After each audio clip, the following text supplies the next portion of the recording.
So before we dive into the discussion surrounding forgiveness, conflict, why are we even talking about forgiveness at all? Right.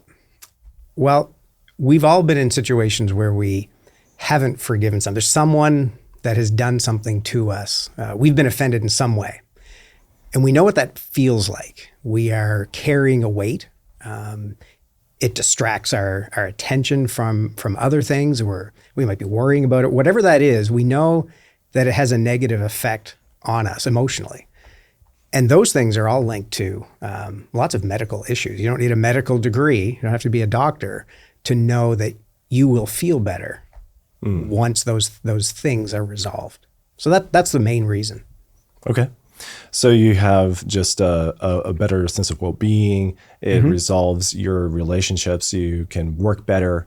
And you're saying that with forgiveness, that is possible. Yeah. I mean, and the whole point of life is relationship. We were designed, we were created to be in relationship with other people.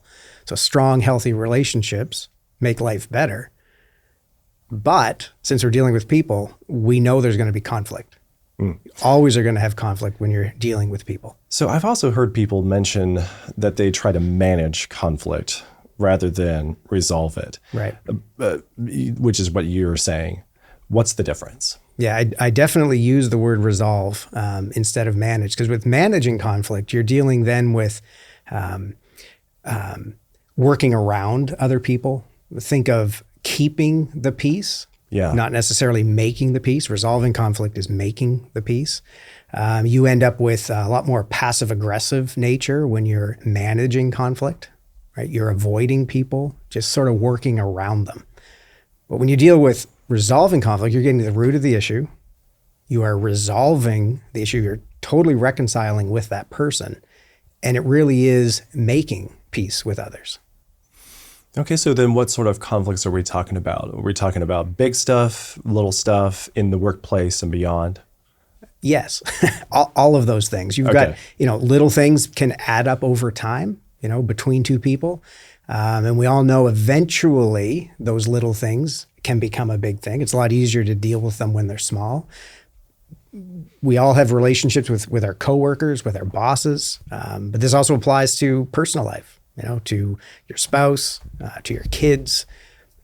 Every time you're dealing with someone else, there's a possibility of conflict, but there's also a possibility and a way to reconcile that.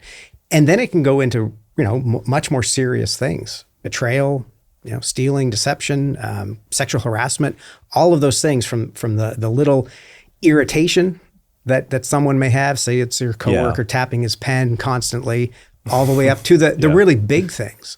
But it's still dealing with conflict. It's still dealing with people. So a lot of our listeners would probably be interested in learning more about this subject and creation. So do you have a recommendation for them?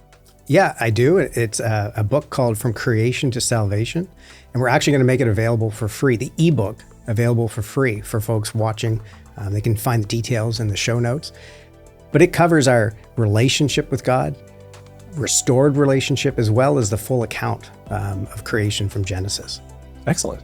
So if you would like to get a copy of the free ebook, you can get to that in a link in the description.